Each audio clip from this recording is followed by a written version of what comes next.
Hello, hello, hello. Welcome to another episode of Perfectly Twisted. I'm Nicole Eggert, and this is Dave Palais.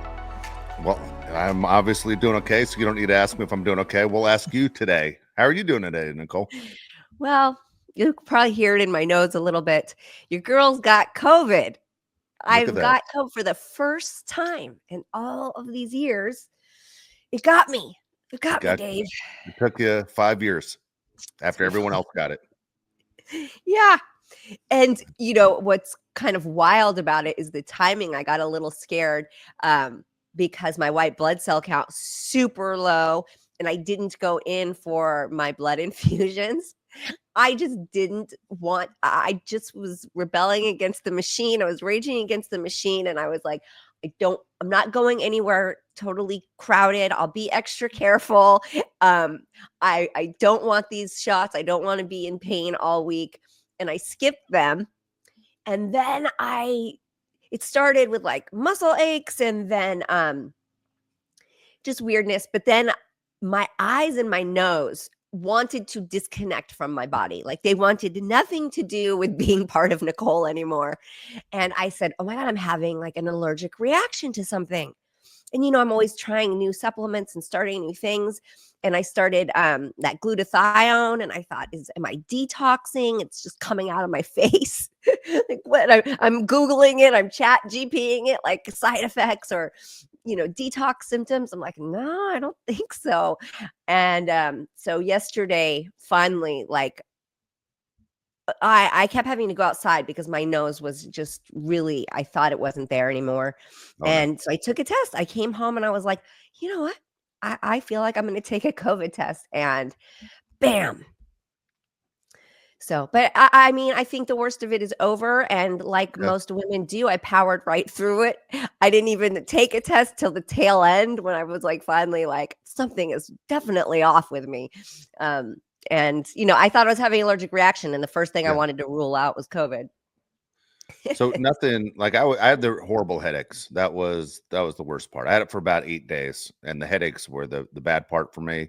And I was Yeah. tired. You know, I was tired. Checking my oxygen. That was about it. I didn't get it obviously as bad as so many. I mean, we're lucky right in this stage 5 years later that we can kind of like, hey, I got COVID, like I got a cold. Whereas, Yeah. you know, when it first came out and we were watching the news and you're freaking out and you're seeing people pass away and not saying goodbye to their loved ones. And I mean, it's night and day. It's the same title, but it's still night and day as far as what we felt 5 years ago. Okay, which leads me to this question. What's the protocol? Do I now call everybody I've been in contact with the past week still and tell them? Or I is don't that think just so. because I don't even know? I don't even I don't know. think so. That's I how think it's like, disconnected I am yeah. from it. I mean, would you call everybody if you got a cold? I mean, I don't know. I'm not a No. doctor. Ask a doctor.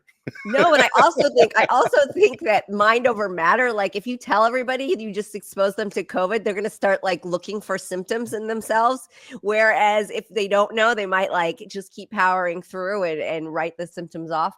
I don't know. I'm it's such a huge believer in the mind over matter thing. But you If know, anybody says to you, by the way, that they got COVID in a week, you know, complain to you and they were around you, you say, well, if you watch the show, you know where you got it from. You know, say, why aren't you watching the show? You know, I gave everybody a warning nationally right here. I don't know what to tell you. it's your fault for not watching my Yeah, podcast. exactly. This is your punishment. Yeah, I thought you were supporting me as a friend. What happened? Yeah. Well, it's funny that you say the headaches because yes, I did have the headaches. But listen, being a female, especially of a particular age, and being thrown into medical induced menopause, horrible headaches are not uncommon. So this isn't things these weren't all like definitive symptoms. These are all things of like, yes, they were there, but they're there a lot, you know. So it's wild, and I'm on so many things and I have so many side effects from so many things that it's really hard to pinpoint anything or see a pattern. But yeah, for sure thought I was having an allergic reaction. It's COVID coming out of my face, just like it wanted to exit straight through my face. Okay, so the headaches and the menopause brings me to our guest today because she's amazing. You know, I love women that speak out and talk about and offer advice that the general medical world is not giving us. As you might not know, but women just don't get the attention as far as how to deal with menopause at all, or their hormones in general, or honestly their bodies. Let's be honest, their bodies in general are just so underserved by the medical community, and nobody gives a shit and nobody cares, and it's frustrating as all hell because there are fixes and there are things you can do. So there is this wonderful woman who I want to introduce, and we're so lucky to have on, who's going to share her knowledge with us. And I have so many questions for. So let me introduce. Well, before that, wait, let me ask you this: Do you does your wife have anything like this? Does your wife ever complain about stuff? Hot flashes. All of a sudden, it gets crazy hot. Yeah. All of a And sudden. let me say something about hot flashes. I always heard people say that, and I thought, oh, you just get like really warm. Like, okay, you're just really particularly warm. Like, what's the big fucking deal? No, no, no, no, no. It's hot flashes is not quite the word for it. Okay, I want to call it like fire flashes or something, because Yes. it's a burning. It's for me at least, and I only get them at night when I lay down to go to bed. So I guess I'm fortunate. I should sometimes She I'm get like, them at night. yeah, She sometimes I'm like, like quit your usually around carping. like 9 o'clock at night when we're watching TV. All of a sudden, holy shit. Same. Same. It feels like burning. Like, so your skin starts tingling. You get this like it starts at the core of inside. It just feels like somebody just sparked a fire. Somebody turned a furnace on. So hot flashes is really, it's kind of putting it mildly. I'm pretty sure it's a term a man came up with to like band-aid Dispenser. over Yeah. just like mastectomy, instead of calling it what it is. And we call it mastectomy to put a pretty bow on it instead of calling it amputation. So yes, I want to introduce Dr. Amy Killen. Hi. Hi. I'm so excited to have you. I just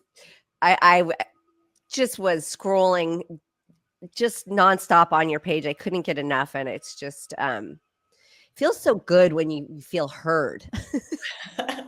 Well, good. I'm so happy to be here. It's nice to meet you. Nice to meet you too. Yes, I felt very seen and very heard and very understood watching watching all your videos. Give us a little background. Give the audience a little background about you. So I'm a women's health physician. I do a lot of hormones and preventative medicine. I say that I do kind of health optimization medicine, but I was originally an ER doctor. My first career was emergency medicine, and I did that for about 10 years. And then in 2013, when my kids were little, I kind of had my own kind of health crisis and realized that if I didn't get healthier, that I was going to be a patient in the ER soon. So I made the switch and started learning about prevention, got really into hormones, got really into kind of midlife women and what the struggle, is going through with women. And so I focus on women, especially now, and it's super fun.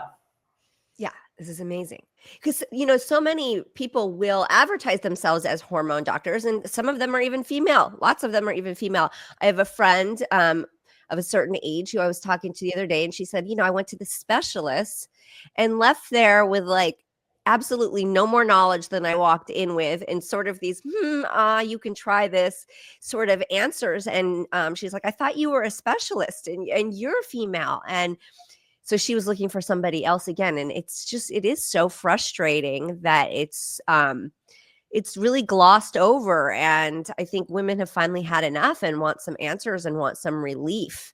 Yeah, there really aren't any doctors are many doctors that specialize in like perimenopause and menopause. This is not a field of medicine that is really taught in medical school and residency, and certainly not in the last 20 years, because we've kind of vilified, hormones and using them. So doctors spend maybe an hour in medical school learning about menopause and the menopause transition. Like, it's crazy. Women spend 40% of their lives in menopause, and yet doctors spend, an hour or two max learning about this really, crazy time. Yes. Well, I feel like having gone through a breast cancer journey, I feel like this rolls over into more than just menopause, because if you really like, breast cancer is such a huge problem and epidemic we have here, and I feel it's the same. I feel like these dogs, my doctors, God love them, they've been doing this for many, many years, and I feel like they really don't know that much. I mean, they really think that estrogen caused my cancer. It's like we're still there. Yeah. Well, I think, oncologists are great. And I have a lot of oncologist friends, and they are very good at getting rid of cancer. But I think sometimes they don't think about what else is going on in your life, because you've lost these really important hormones that were, helping to keep you feeling good, estrogen especially, but also progesterone and sometimes testosterone. When women lose those hormones, whether it's because of surgical menopause, getting hysterectomy and ovaries taken out, or because it's just a natural transition, there's a lot that changes in the body, and you kind of lose this protective estrogen shield that you had before, and yet you're symptomatic, and you're also potentially increasing risk for various diseases. And I think that doctors just aren't taught that. Yeah, and that's mind-blowing. It's honestly Yeah. mind-blowing.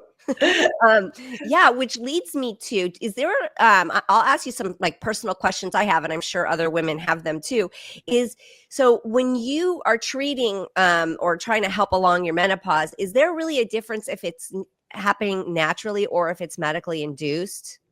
So when it's medically induced, so you have your ovaries taken out, it's much quicker. You essentially go from like pretty normal estrogen and progesterone levels, because estrogen are they're made by your ovaries primarily, to like just you fall off a cliff. Like it happens, essentially in like a 24-hour time period.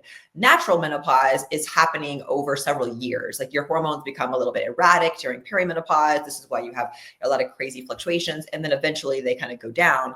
But you have a lot more time to kind of get used to it than if you have your ovaries taken out.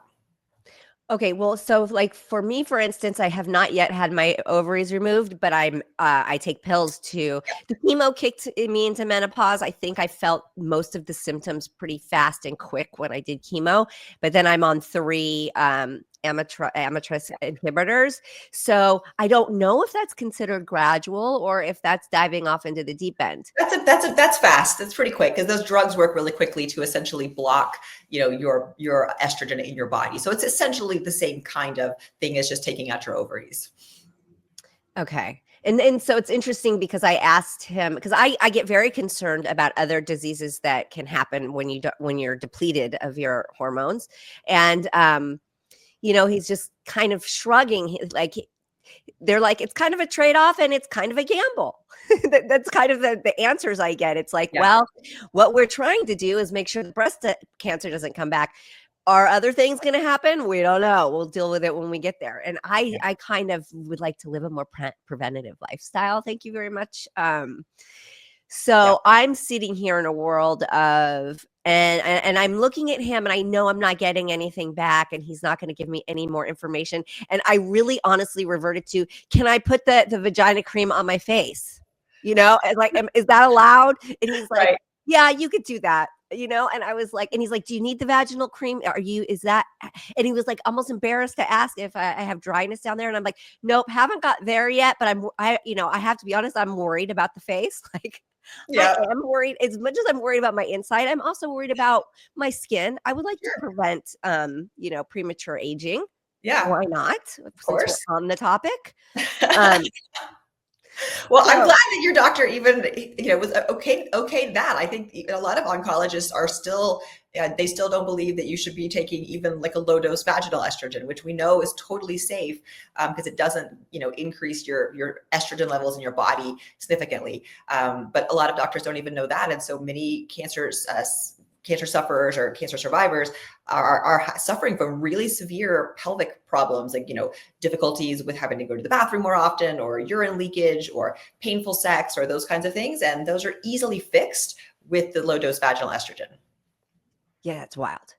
It's wild. And I think my doctor, and this is why I still ride him and I text him and I push him, because I know he knows more than he's letting on, but I think he feels like he needs to stay in this box of like what's FDA approved and what's the typical protocol, and everybody has to follow these steps, and it's like covering their own ass, right? Like they feel like if they stay within these guidelines, they're protected.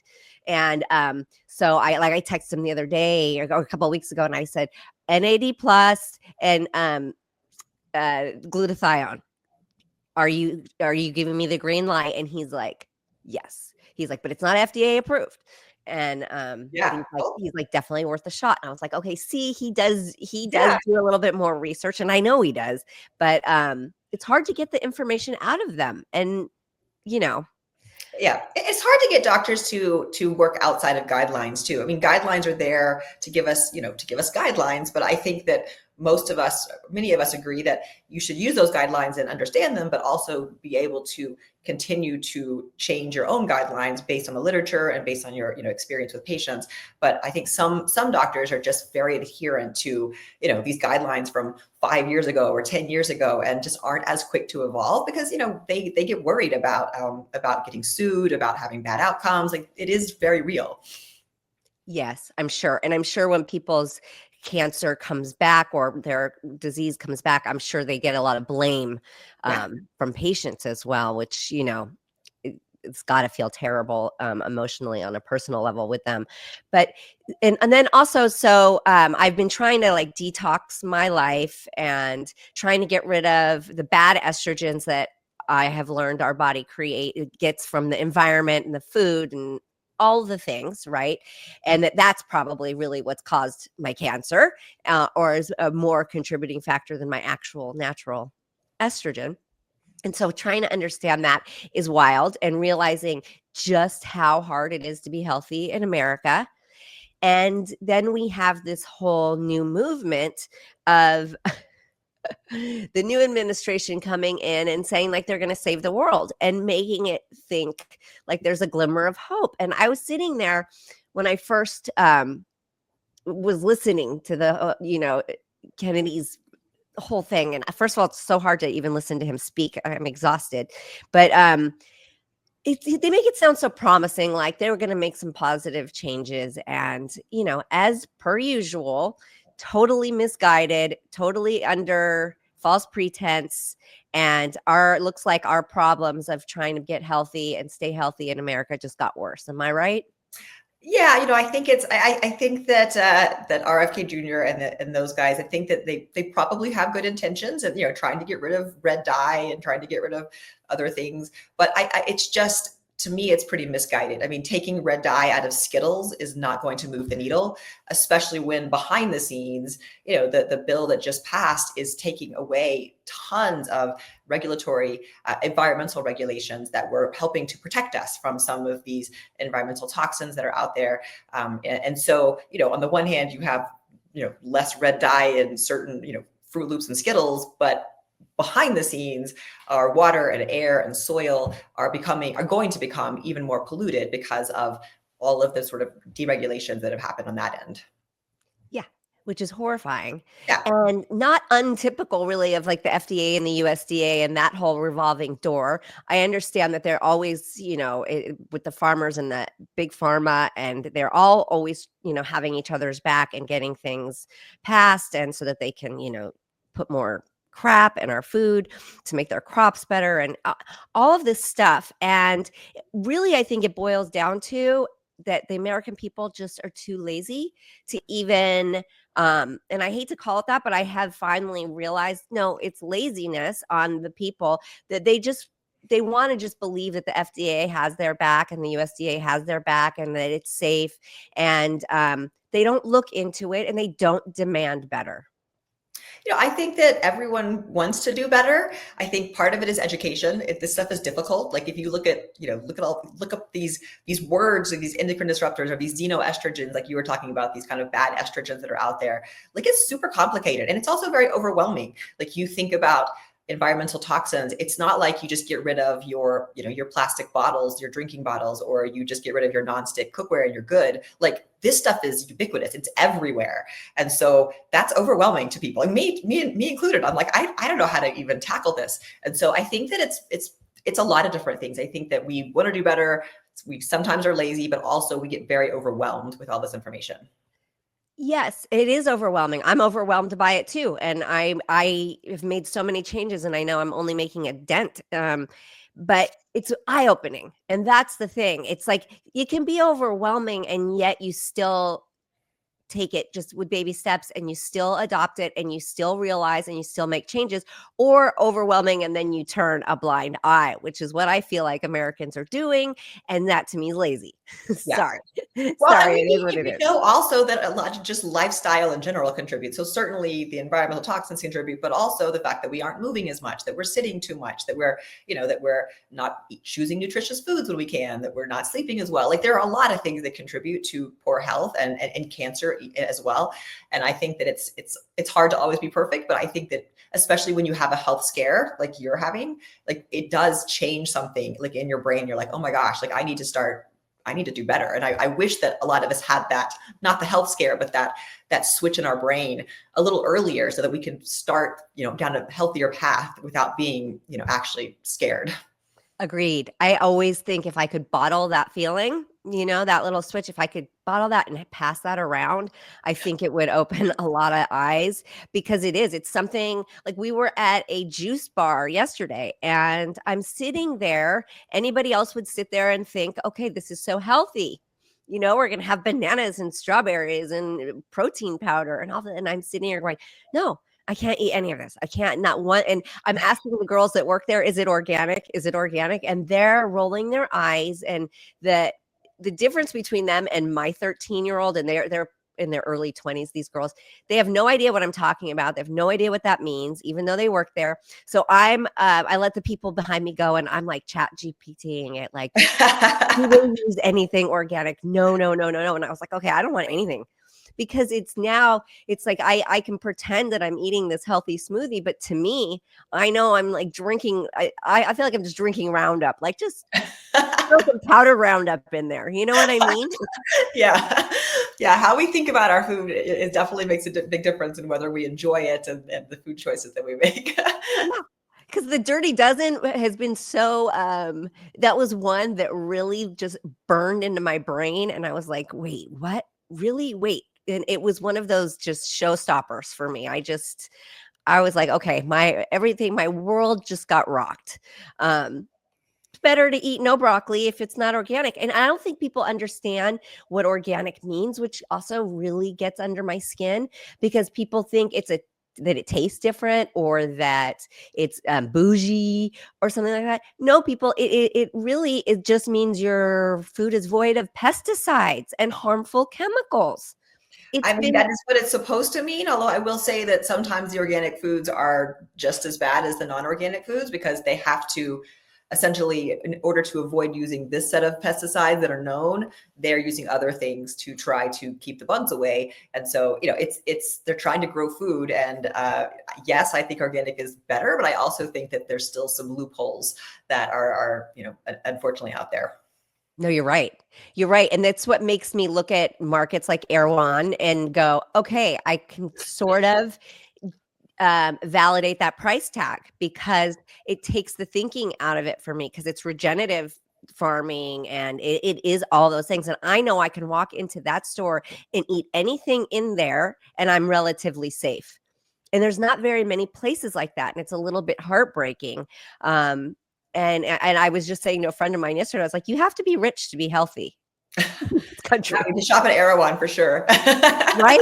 I mean, you want a healthy smoothie. If you're not making it yourself, you need to go to places like that. It's really sort of sad. And so what would be your starter advice? Like even for myself, for anybody who is looking at menopause, wants to have a more balanced life, and sort of tackle some of this without getting completely overwhelmed. Like, what's some good advice? I think menopause it's different for everyone, which is hard, because there are more than 30 different symptoms that can happen during perimenopause and menopause. You mentioned maybe having headaches, or that's something that you might have, whereas someone else might have palpitations in their heart. Certainly night sweats are common, but it could be everything from itchy skin to dry eyes to joint pain. I'm 49, and one of my biggest concerns is, like, I just wake up achy, like my entire body hurts. So I think the first thing is recognizing that perimenopause, even without any kind of surgeries or medications can start as early as 30, 35. So, you may be having symptoms and think that they're all, just unrelated, but these all could be from just perimenopause, from estrogen and progesterone going down. So keep an eye out for those things and try to get a doctor maybe who understands this stuff. And then, and understand that the symptoms are very wide and broad. And then, really just focusing, I think, on the foundations in the beginning, certainly getting a doctor, getting some lab tests done, putting together a roadmap, like what's our plan for when I start having these symptoms? Like, do I want to think about doing hormone therapy? Do I not? Like, what else can I do? But having a roadmap is important. And then, in terms of all the environmental stuff, trying to just be as clean as you can, like get rid of your plastics. Like my son is 15 and he still likes to eat on a plastic plate. I have no idea why. And I'm always yelling at him, but try to get rid of the plastic plates and cups, and certainly don't microwave those things. Look at your cosmetics, look at your personal home products, your fragrances, like all of these things can have endocrine disrupting chemicals in there. So just start to kind of educate yourself, and focus on the things you can control. Your strength training for women is really important. Sleeping is really important. Certainly food is important. Social relationships are important, but so focus on those things also. Yeah, that's really good advice. And also, kind of what I try to tell people is that instead of trying to take it all on at once, what I kind of found was an easy thing to do is when I run out of one product, before I purchase again, I then research that one. Yeah. And there are apps like Yuka and now we have Chat GPT, which, guys, it's good for something. Very helpful.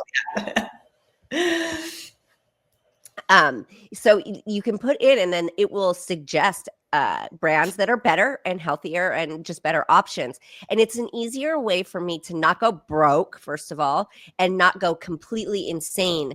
Of course, I went around and all the obvious, I got rid of, but it is a good way of like easing into it. It's like when the detergent ran out, well, what's a better option? When your dish soap runs out, when your toothpaste, just all of these things, when your toothbrush, like quit buying plastic toothbrushes. Just all of these things. I think that it helps to do it as they come up as needed in your life. Yeah, that makes sense. Otherwise you'd be spending a lot of money in one go.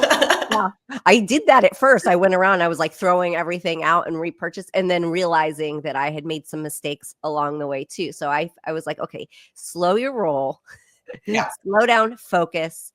Yeah. And as we go along here, we research it together. Me and my teenage daughter, we do it together, and we decide which one we want to move forward with. And it's been kind of more fun that way too, because then we have options. We feel like, oh, we've got options. We've narrowed it down to like 3 or 4 different products that are okay and are greenlit, and which one do we want? It sort of helps. Yeah. I think it's all, you don't have to be perfect about it. You just give yourself some grace, like have some fun, but also just, continuing to work towards better is the goal. Yeah, it is. It really is the goal. And as far as like, are there just basic supplements that you think women should just get on in general? If you can't afford to get a functional medical doctor and you can't afford those blood panels right now and all of that, is there anything you say that there's like a basic, even if it's a vitamin pack, like, is there anything out there that you think is like a basic that they should just get on right away? Yeah. I mean, I actually created a company called Hopbox, which is, it's a vitamin pack essentially for women, because I was putting together, the things that I wanted to take and for my patients. And I was realizing how expensive they were if you source them all separately. So I created Hotbox, which is, essentially 19 ingredients in like a little twice daily pack. It's got a bunch of different things, certainly like vitamin D, vitamin K, magnesium, B vitamins, but also things like dihydroberberine, which is it's similar to berberine, but it's really good for blood sugar and lipids and things like that. So it's got a bunch of different things in it. But I think that at the very minimum, vitamin D, if you're not getting sun, vitamin D3 with K2, which is good for bones and blood vessels, magnesium, almost everyone needs magnesium. And then, there's a whole bunch of other things that are great add-ons, but, start with some of those basics. That's amazing. I love that you did that because, not all supplements are created equal. That's the other problem here, right? Like some of them are just nonsense, or your body can't. Like there were some I was taking that I later found out if I take them in pill form and they don't make it through the digestive system, and my body's not even absorbing them. So it's Yes. like, and it's so expensive, and some brands are so much better than others. And yeah, it can take forever to research. So whenever Exactly. there's, that pack put together. So yay to you. Thank you for that, because that's, um, we just need more things like that. Yeah. I mean, you still always want to talk to your doctor and always make sure it's good for you, because not, supplements are, even though they aren't regulated like like drugs, they can be pretty powerful. So I always tell people these are generally safe, but you'll always want to discuss with your physician and make sure that they work for you, and understand that supplements can actually be pretty powerful if you're used the right way. Yeah, so a lot of people think homeopathic, and they think like, oh, herbs and like vitamins, and they think it's kind of frou-frou, and they think it's sort of like granola crunchy. But what they don't realize is that yes, it can be very powerful, and and they really can help. And that's why you want to be taking the right ones in the right amount, because if not, it can also work against you, because they really are powerful. It really is. Everything we need is in nature, and I was one of those people who was like, no, give me the pharmaceuticals, until I realized that really, and ultimately we want everything from our food. So this is like a constant battle I'm personally having, is that all food freaks me out. I'm scared to death of food, yet I know I need all of these things from food, because taking the supplements just doesn't cut it. Your body uses it, even if you're taking a less amount. Like turmeric was a perfect example. My friend said to me, yeah, but if you take it in pill form, you get this amount, but if we're just juicing it every morning, you get this. And I said, yeah, but the difference is the way your body processes it, right? So when you actually eat it and ingest it through nature, your body takes it and does what it needs with it so much more easily and effectively. So there's so many things to it. But yeah, do not underestimate the power of supplements and nutrients. Yeah, It's I think there's a wild. place for. I mean, I'm a traditional, I'm an allopathic doctor, but I also do kind of integrative medicine. So I think there's a place for both pharmaceuticals and traditional medicine and allopathic medicine, and kind of integrative medicine, supplements, lifestyle medicine, all those kinds. So I think there's a way to merge those things together and get the best of both worlds, and that's what we try to do it in my practices. And this is what we love. And this is, I praise you for that, because this is exactly what we need. There's no reason why it shouldn't be that way. But, here we are with all the guidelines in place, and everybody has to stay in their lane. No, we need to merge it together. It kind of reminds me of politics. I'm always like, why is it black and white? Like, why do we have to be red or blue? Where's the in between? Where's the Right. middle ground, people? Why Where's the can't we pick meaning? from some pieces from both sides and put them together? Thank you. Like, Totally. because I'm somebody who can't live in this box, and I don't, yeah, I don't agree with either side completely here. Yeah. Yes, but it's the same with medicine. We have to find this. We need more of this place of using both, and taking off the stigma that's risky. Because a lot of people look at it like, no, I'm just going to do what my oncologist says. I'm not going to add anything in. I'm not going to go outside the box. I'm just going to follow that protocol. And they're really kind of suffering and missing out. And Yeah. I think there's this false stigma on it of like you're rebelling, or you're doing something that you shouldn't be doing. Yeah, I think also the problem with medicine as it is currently is very, everything's very siloed. You have your hematology and oncology, you have your cardiology, your nephrology, like all the specialists are, they know a lot about that one thing. But they don't think about the body as much as being this kind of, whole body experience, this holistic kind of medicine. And I do think that we're starting to see some changing a little bit in the way that physicians, like in the functional medicine space or integrative medicine space, think about the body in terms of it's how every system affects each other, instead of just looking at one system at a time. So, certainly you have an oncologist who's working about your cancer, but you want to also have someone who's looking at, well, what else is going on in your body? Like how is that treatment affecting your brain and your heart and your blood vessels and your gut and your skin? And being able to look at your whole body holistically, I think is something that a lot of doctors struggle with, and we're getting better at, but we're not there quite yet. Yeah. Yes, I know. I kind of realized, I was like, when I got my diagnosis and my protocol and everything, and I realized, I was like, okay, I'm gonna do what you guys say, and I'm gonna follow your protocols, and it's my responsibility to go out and figure out the whys. Like, how did I get here? what led me here? What was I doing? What changes do I need to make? Because that's the other thing is like, we don't look at the, how did this happen? Right. We're just like dealing with, okay, now that it's here. And my belief is if I want to prevent it, I have to figure out how I got it in the first place. Like what was happening in the first place so that I can really give it my best as for it to not come back. I think the prevention piece is so important in just in general. Like, I think in medicine, we try to catch diseases when you get them, and then we try to reverse them, but we don't do a good job at, catching them in the 5 or 10 years before when they're developing and there are signs that they're there, but they're not totally there. Like we don't look at the gray zone. We just look at when it gets to become, becomes the black zone. And cancer is a great example. Like, we need to do a better job of catching it before it gets to the stage that it needs to be cut out. Amen. That is, it really is. And there's no mention of it. So it's, people just think it just happened to them. And in fact, my surgical oncologist said to me when I first got the diagnosis, he said, don't ever ask yourself why you. He's like, because this happens to 1 in 8 women. Don't ask why you. And I was like, well, of course I'm going to ask why me, because I need to figure out what the hell I did. How did I get here? Not that I did anything per se, but I did. I mean, I'm responsible for my own body. I got here. I got here. How do I not come back here? So yeah, I just find it interesting that the first conversation, it was like, don't think about it. And I was like, that's interesting. Interesting take.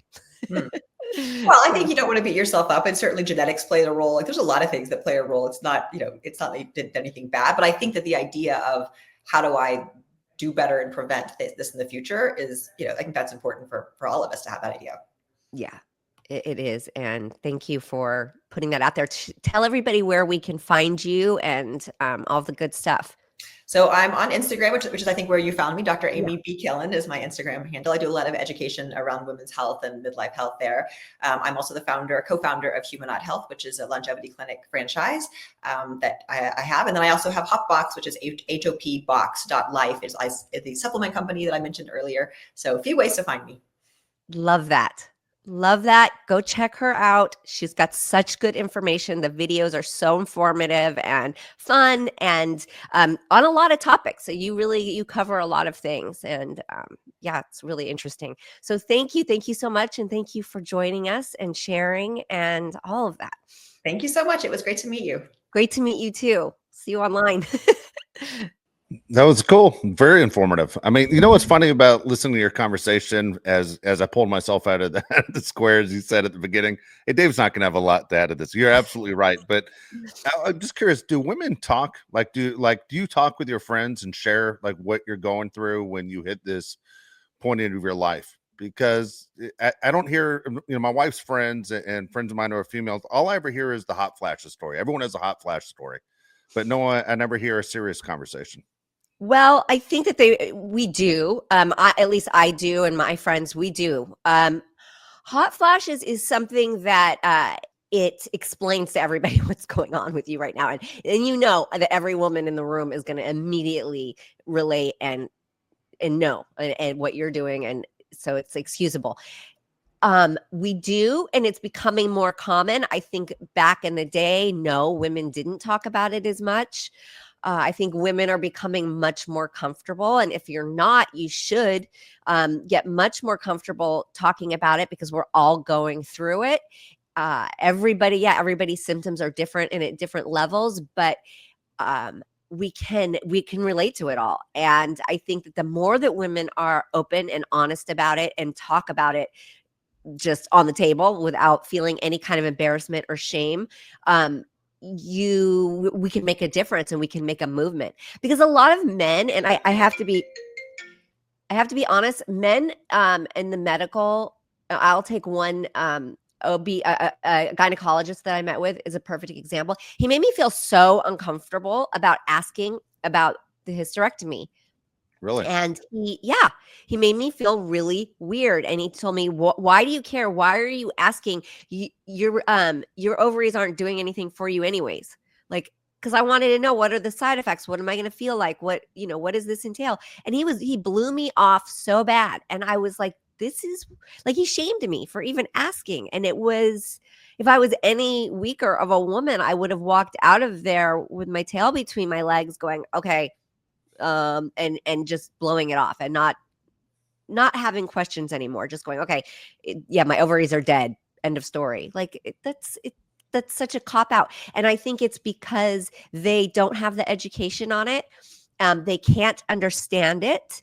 They don't try to understand it. So therefore they want to push it away. Right? Because they don't want to say, I don't know. They don't want to say, you have to go somewhere else to figure that out. They don't want to admit that. They have to be the, the answer and the, the big guy. And it's annoying. It's annoying as all hell. And so we run into this a lot. And you just get dismissed and you feel stupid for asking. Yeah. And so, I think the conversation is, at least with my friends and my circle of women, we talk about it because we're like, God, what are you doing? What have you heard? What's happening? What's the latest? We want to share because we're realizing it's the only way to get any kind of relief and any kind of help. So, because it's a lot. Good. Yeah. So like I say, I get headaches, but I don't get headaches all the time. So it's like, sometimes you have these symptoms, sometimes you don't. Symptoms come and go. I don't get hot flashes every single night sweats. I don't get it every single night. And then other times I'll have it 3 days in a row and want to throw myself out the window. You know what I mean? And then it goes away for a little while. So it's, it's wild. It's wild. It's erratic. It's all over the place and it's natural. It's happening. So don't be afraid to talk about it. Don't be afraid to open those conversations. Absolutely right. Good for you. No, Yeah. you're right. Good deal. That was very informative. I'm sure to a lot of people as far as everything that's going on. That was a great guest. Usually we do the 5 questions, but since you're fighting COVID, I said we get you off the camera and get you a little bit healthy, get you some rest. Yes, I've actually got a full day ahead of me, but this will give me a minute to have a little breather in between. But yes, so definitely check out her videos. They're quick, very informative, very entertaining, helpful, all of those things. And we will catch you next week.